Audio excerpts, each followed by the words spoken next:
Leia. So we are very hopeful that we are on the right track towards developing our country and becoming a top innovator in this region. Now, a few minutes ago, while we were waiting, I was informed that the good secretary nasa Gramed daw siya. Sabi ko, ano naman kayang ginawa niya at nahuli siya. But he is here with us, true to his commitment to become our leader in science and technology, and fresh from receiving the UP Alumni Association Lifetime Achievement Award. Ladies and gentlemen, let's welcome Secretary Fortunato de la Pena.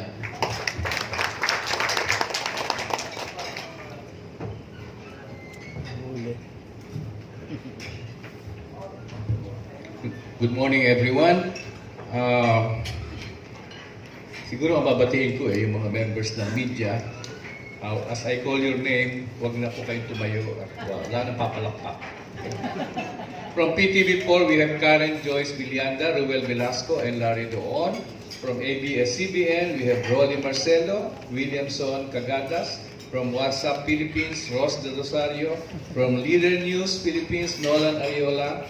From NBM Online TV, Redentor Oro and Rafi Rico. From DWBL 1242, Horizon Chaser. From Malaya, Paul Icamina. From SciDev, Nora Gamolo. From the PCOO, Raisa Kabugwang. From Dispatch Today, Estrella Gallardo. From UP Diliman, Dave Centeno. Liga ng mga Broadcaster, Camille Melendez. From News Bites, Jen Tabili. From TV5, Bim Santos. From Filipino Mirror, Benedict Abayagar. And from DCXL, Cathy Cruz. Okay? So, kung hindi kayo natawag, siguro hindi pa kayo nakakapirma sa attendance. Ano? Tinanong ko kanina kung doon sa pagpirma ng attendance ay nilalagay ang AIDS. Kasi may mga napuntahan akong meeting na hindi lang gender ang hinihingi, kung pati AIDS pinapalista. Hindi ko alam kung saan ginagamit yun. Anyway, before I start, nabanggit na kanina ni Director Burgos yung presence ni Dr. Thomas Pascual ng dati sa International Atomic Energy Agency. Nakakatuwa po ang istorya kung paano napauwi si Dr. Thomas Pascual. Nag-attend ako ng general meeting ng IAEA noong November. I think that was November. And he was introduced to me as a Filipino scientist whose contract with IAEA, I think 6-year contract is about to end. Okay? So, he was on the, shall we say, at a stage where he is going to decide whether he is going back to the country where he resides at that time, which is Australia, correct? Australia, or something else. So I asked him to, why don't you try coming to the Philippines, because we need your expertise in nuclear medicine. And so I think by March, he had already made a decision, and we were able to get the services of Dr. Tom Pascual in a very high priority area now, which is nuclear medicine. Now, you might be wondering why the usual faces are not around. Yusek Ibarra, the council directors, they are in a meeting in Bangkok. This is the so-called E-Asia meeting. This is one of the collaborative programs for research that is spearheaded by Japan. Okay? And the mechanics there is that it is actually a partnership research program, usually involving 2 or 3 countries that are interested in a common area of research, and they contribute resources to pursue that kind of research. So they are now there so that they can trace out the final list of projects where we will be involved in. Now, you might also probably be wondering, or you might observe a little later, that in the usual technology media conferences that we have, we focus on specific technologies or problem areas. I remember we talked about the marine environment, We talked about food safety. We talked about ano tungkol sa heart, biomedical devices, and other topics that are very specific to technologies or products. But today, we will talk on a more general topic, which is the Global Innovation Index, and shall we say, the theme is DOST, kaagapay sa pag-unlad, Accelerating Innovation Through Society-Centric Science and Technology. But before I present that, I just want to share with you, hindi naman siguro bawal, topics lang that took a long time to discuss at the cabinet last night. Kaya kami po anong oras na ba kami? 1:45 na kami natapos. Kasi mga importante ang topics. Mahaba ang diskusyon sa National Land Use Act, mahaba ang diskusyon sa dengue, and there is one topic na noon ko lang naintindihan kung ano yun, yung Supreme Court decision on the Mandanas versus Ochoa case, which is really on the percentage of IRA that is being claimed by the local government units. Anyway, so lastly, I also would like to share with you, kahit hindi kayo interesado siguro dito, yung experience ko. About 2 days ago, I was in Caraga to open the Regional Science and Technology Week celebration in Caraga. We, of course, in Caraga, our offices are located in Butuan City, and most of our facilities are located in Butuan City. Even the Philippine Science High School is located in Butuan City. Even our program on smart cities involved Butuan City. But surprisingly, the event on the Regional Science and Technology Week was located or based in another city called Bayugan. Tama ba? Bayugan City. Okay? In Agusan del Sur ba yun? Del Norte. Del Sur daw. But really, we were surprised because they really exerted a lot of effort to have a successful holding of the Regional Science and Technology Week there. I learned that the local government, the city of Bayugan, took care, okay, at no expense to us, of the venue, sponsored our lunch, okay, and what was interesting was that when I suggested during the media conference, kasi tinatanong ng mga media, ano daw ba ang collaboration namin with the local government units, sabi ko, kung wala pa man, ang isinasuggest ko ay tulungan kami ng LGU in putting up and strengthening cooperatives na pwedeng matulungan through technology interventions. Kasi karamihan ng tinutulungan ng DOST, usually yung mga small and medium corporations and also single proprietorships. But meron ding natutulungan ng mga kooperatiba, pero hindi masyadong marami. But in this particular year, kaya ko naisip yung kooperatiba, ang nanalo doon sa aming best setup adapter, Small Enterprise Technology Upgrading Program, is a cooperative in Bislig. I forgot the name of the exact location, but it is in Bislig. Ano na naman yun? Surigao del Sur. Okay? So I was in 3 locations, not too near each other. Butuan, Bayugan, and Bislig. Paparehong B pala yun, ano? BBB. Okay? Build. In a matter of actually siguro that was around 16 hours in all that I stayed in Caraga. We honored the scholars in Bayugan, and it was another very interesting event, the sharing of the top graduate DOST scholar, okay, who is 27 years old, May summa cum laude in BS Secondary Education, major in Mathematics. And in-explain niya kung bakit siya 27 years old na graduate. He worked for 7 years as a houseboy, as a security guard, as a janitor, as a factory worker, until he was able to get a DOST scholarship. Okay? So, summa cum laude, hindi biru-biru yun. Anyway, so let me now proceed to our presentation on the Global Innovation Index 2019. I would like to welcome you to this 10th Technology Media Conference, and I'm happy that our friends from the Philippines, Philippine press, and also those that are working internationally have given their support here today. This is a significant one as it will cover all concerns by individuals, members of the academy, and companies, be it large companies or small cooperatives.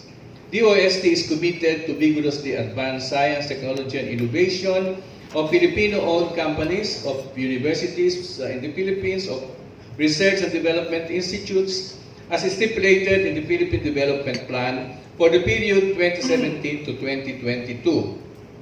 We have adopted the byline Science for the People, okay, hoping that this will enhance the social fabric, reduce inequality, and increase our potential for growth. So, as such, we will discuss with you the technologies and programs that DOST has undertaken to help boost our country's rank in the latest results of the Global Innovation Index. This is not to say that DOST is the only one responsible for bringing up our ranking in the Global Innovation Index, but we would like to show to you what were the programs that we think have contributed to this improvement in rankings. Okay? So the next slide already shows the Global Innovation Index and the trend between 2014 to 2019. Okay, so you start with the blue, and then the red, and then the gray, and then the yellow, and then the light blue. Okay, to represent the years 2014 up to, tama ba yun? Up to, ano year yung... 2014. Ha? Yung code, 2015 to 2019. 5 lang yung nakikita kong bars eh. So, 20... Ha? Country ba yun? Hindi. Yung country eh, hiwa-hiwalay. Philippines, Vietnam, Thailand, Indonesia, India, and so... Yung bars in a country represent the years, okay? The latest of which, as shown in the case of the, wala dyan yung yung 2019 pa. Actually, the bars, andito sa last yung 2019. Kaya pala, binibilang ko, dapat ay 6 na bars kasi 2014 to 2019. So you can see the behavior or the trend, okay, in the rankings, okay, until we suddenly hit 2019, okay, where we now have a rank of, ano ba yun, 52? 54 ba yun? Oo.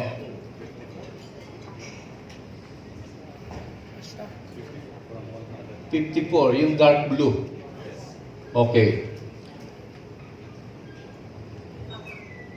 Nalilito ako sa ano ng kulay. So 54 ito, pero doon sa 2018 saan yun? 73. Hindi, India yung tinuturo ninyo. Ayun sa unang-unang Philippines, yun. Yung 73. Yan, okay. So the ranking, okay.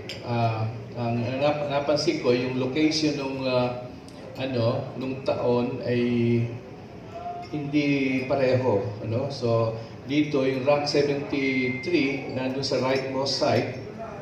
Dito naman sa bago sa 2019 nasa leftmost side.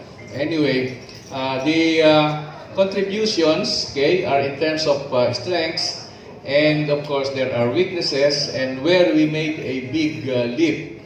So it says there in in the strengths where you have the red prints, the graduates in science and engineering, we made a very high ranking there. And also in terms of research talent. So these are related to human resources. Okay?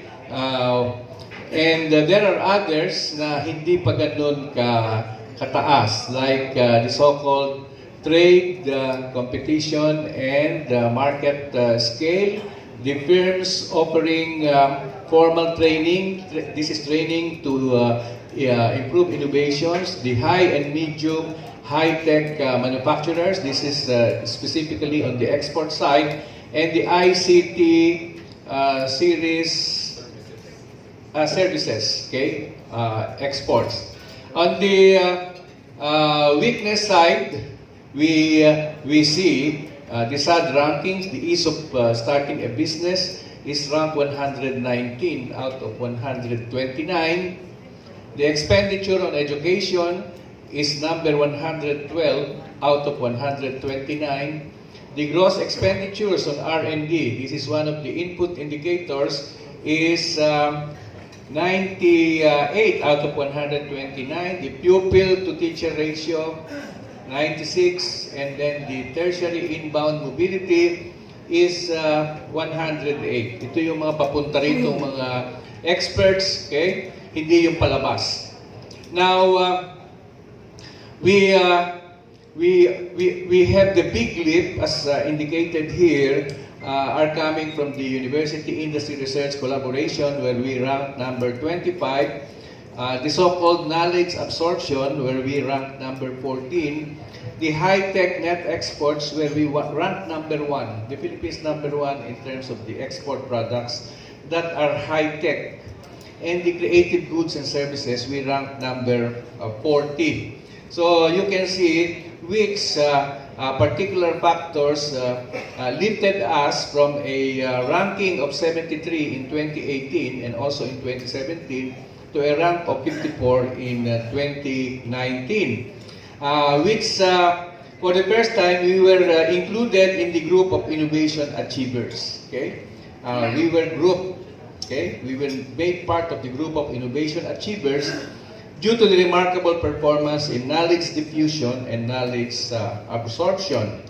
So, it is worth noting that the Philippines is scored above average in almost all innovation dimensions, and we would like to believe that our various S&T contributions at DOST has contributed to this improvement, okay, particularly our inclusive innovation strategy, okay, which started way back in 2007 when DOST spearheaded the formulation of the Philippine Innovation Strategy, okay, and named it Philippine Innovation Strategy. That was 2007. Up to today, when we have already a new signed law, which is the Philippine Innovation Act.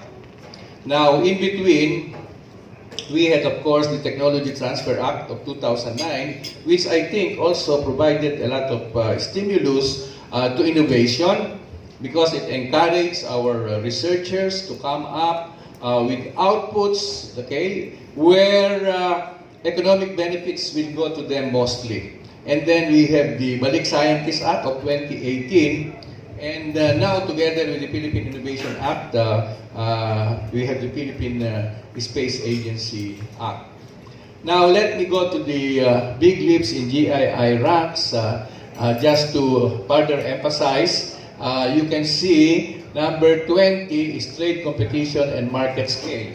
From 30 in 2018 to 20 in 2019. On the creative goods and services, from 104 in 2018 to number 40 in 2019. And I would like to believe that our, shall we say, focus on trying to commercialize the outputs of R&D has contributed to this, as well as our support to startups dealing with creative goods and services, particularly our technology business incubation support, okay, has contributed to this improvement from 104 to 40. We cannot, of course, get the details of what were really the specifics, okay, of the increase in rankings, as this is really something that belongs to the organizers, which are the World Intellectual Property Office, the Cornell University, and the INSEAD in France. In innovation linkages, the jump was from 93 to 71. I would like to think that our industry academe linkages, particularly our incentives for collaborative research, as well as our bilateral agreements, has helped in this improvement in rankings in innovation linkages. Okay, so this year alone, 2019, we signed agreements with France, with the US, with the UK, with China last week, and with Iran. Okay. Now, on knowledge absorption, we also had an improvement from number 32. High na tayo noong 2018 pa at 32 to number 14 in 2019. And in the University Industry Research Collaboration, very specific ito, from number 56 in 2018 to number 25 in 2019. The next slide will show us something that is really related to human resource development, and we can see that our rank, okay, in human resources as an innovation pillar are all high, particularly the graduates in science and engineering, okay, number 18, and in terms of research talent, number 6. Okay, this is remember, this is out of 129 countries, and I would like to think that our massive programs for scholarships in science, technology, engineering, and math have contributed to this big leap in graduates in science and engineering. Imagine we are taking in at the moment 9,000 new scholars, okay, just for the baccalaureate programs, and the others are coming in at the MS and PhD level. So, in terms of university ranking, of course, this is really a matter which will attribute to our higher education institution sectors. The ranking is 51, which is, of course, still above the mean. Now, our ranking in business sophistication is, ano ba yun? Hindi ranking yun. This is the other business sophistication. Yeah, can we ito yung sinaside kong figures kanina regarding the graduates in science and engineering, okay? And as far as okay, the figures are there. Ayan na yung details ng business sophistication, which is the other innovation pillar. Kasi yung first innovation pillar is human resource, the second is business sophistication, and later on we will take a look at the third pillar, which is knowledge and technology outputs. And we can see here that in terms of business sophistication, our rank in university industry collaboration is number 25. Okay, in our 129 countries, high-tech imports, okay, imports ito, okay, which is number 5. Nirarank din pala nila kung ano yung ini-import natin. You know? Ibig sabihin, kung ang ini-import natin ay pagkain lang at basic commodities, hindi siya high-tech. You know? But these are high-tech imports which are, I suppose, being used to produce high-tech outputs or exports. Now, the firms that are offering training for their own employees, which contribute also to innovation, is considered to be part of business sophistication, and we rank number 9 there. And as we move on, we take a look at the other innovation pillar, which is knowledge and technology outputs.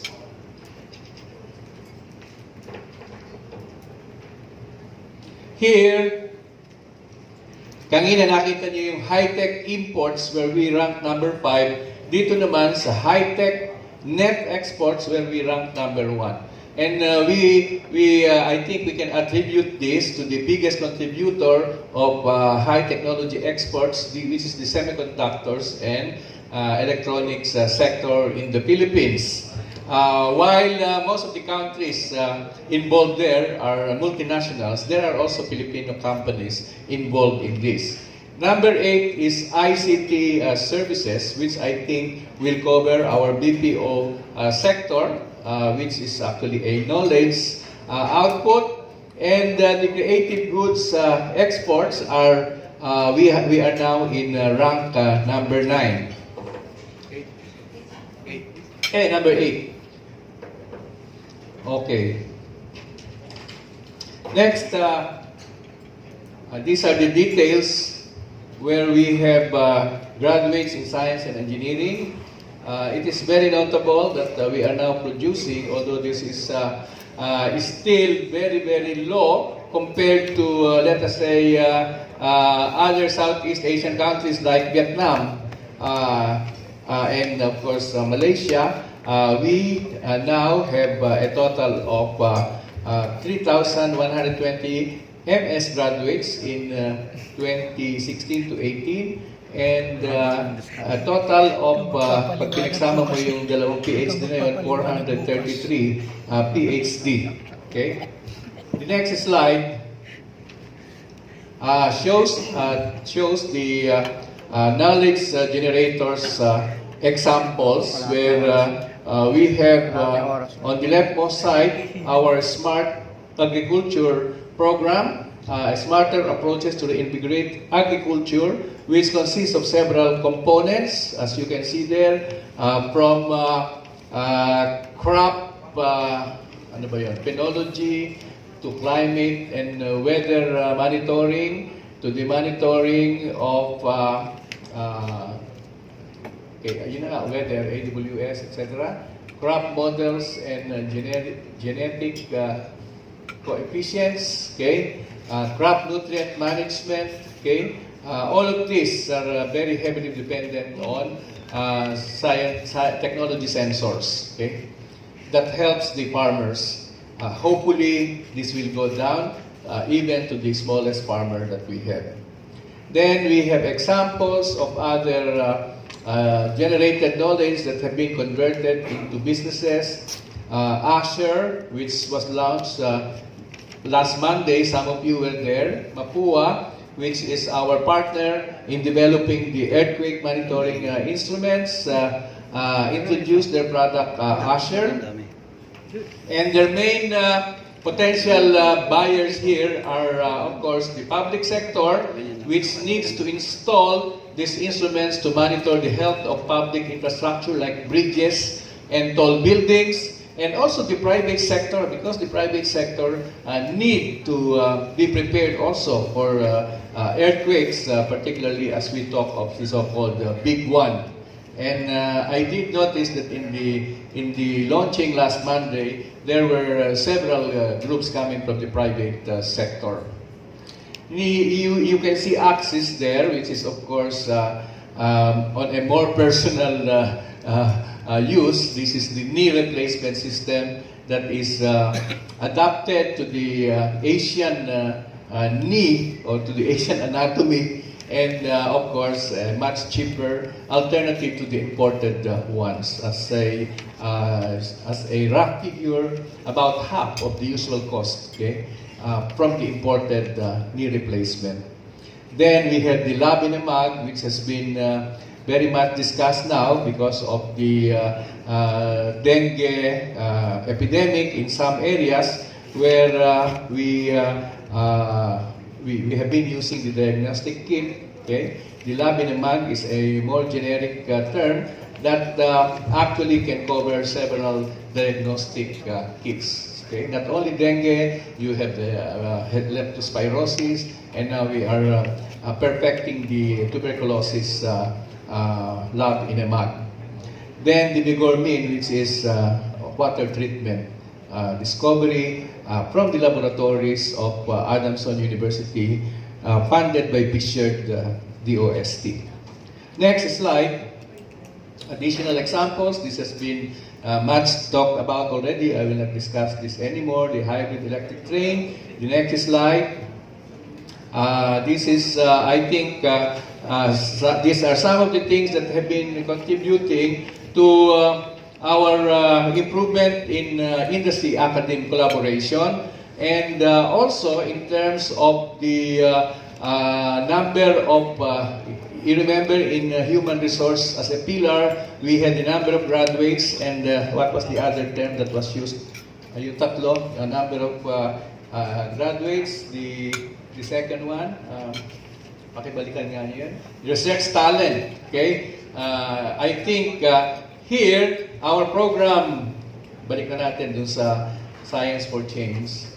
Okay, that NICER program, which is Need Centers in the Regions for R&D, has the objective of expanding our R&D pool. Okay, so that we are not dependent only on a few universities. Okay, in terms of implementing R&D programs, now we have more than a dozen just for 2019 that has been added to this list of needs research centers in the region. Later on, you can see where they are located. In fact, I would like to shorten my discussion so that there will be time for our media personnel, media guests to take a look at our maps where you can see where the NICER centers are located, where the Cradle partnerships are located, where our business incubators are located, etc., etc.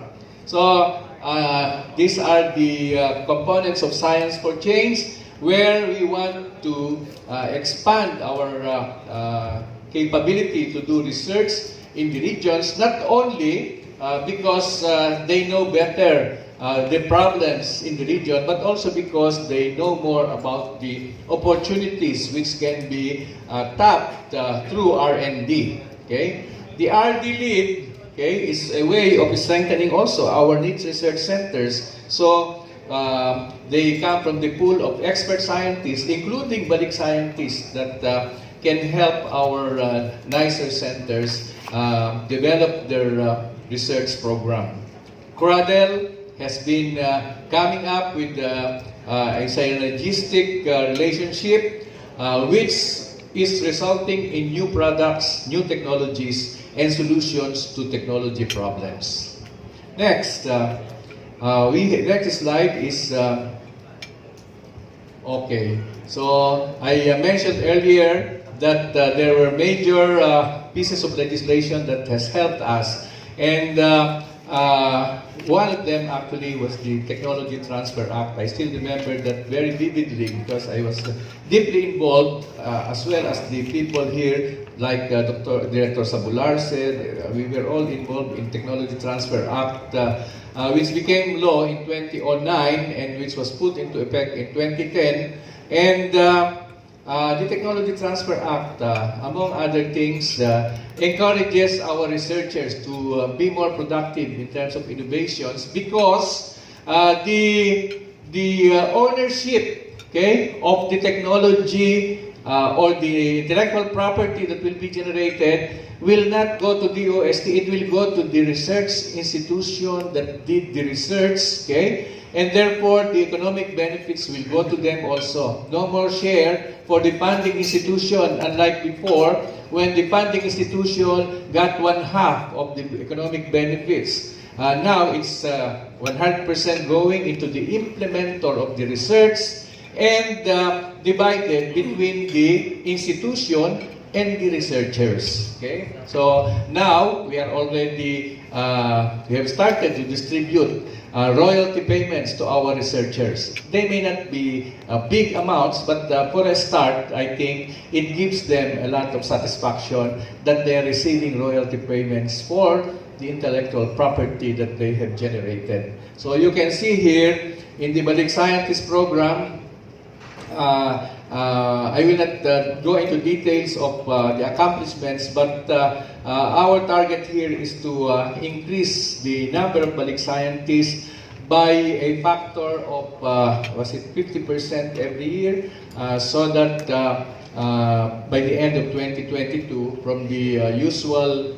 30 to 35 or up to 40 that we are getting, we can move up to something like close to 160 or 150 Balik scientists in a year. Still a modest figure, but they can actually contribute much. Next is the next slide.